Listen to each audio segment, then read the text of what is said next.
Dia tu dekat Betong. Tempat aku duduk ni, dia dekat dengan Skywalk Air Wing. Dalam 10-15 minit macam itulah. Subuh.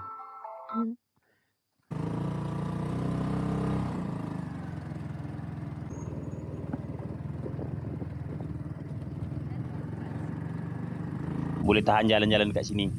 Macam join Race to the Cloud. Nak panjat bukit, ada awan. Sampai kat tempat parking dia, lebih kurang 500 meter sebelum sampai ke checkpoint atas tu. Dia parking kat sini lah. Dan seterusnya kena ambil perkhidmatan Gojek dia ni. Kita pakai Grab dia, budak-budak dia.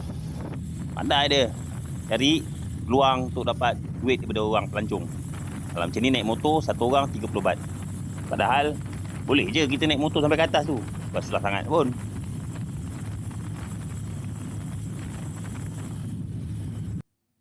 Aku tak banyak recording dekat atas ni.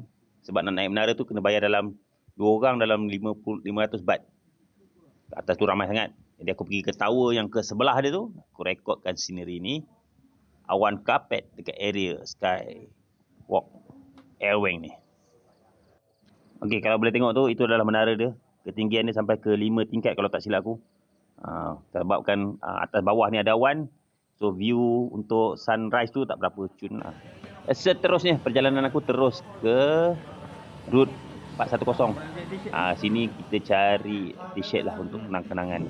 Bukan selalu nak pergi Betong ni. Ini pun first time aku pergi. Sebelum ni aku asyik pergi Anyai je. M panjang.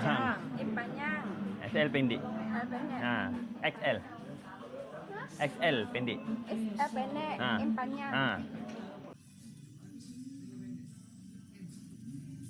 Walaupun baju ni ala-ala font rempit RZ members, terpaksalah aku beli sebab ini je yang cun design dia dengan colour hitam. Yang lain colour putih tu asyik kotor nanti kang.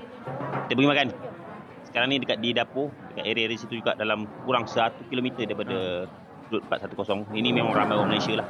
Boleh cakap Melayu kat sini, ada wifi, ada makanan-makanan yang sedap. Walaupun sebenarnya waktu ni kenyang, tapi kita boleh sumbat lagi makanan dekat sini.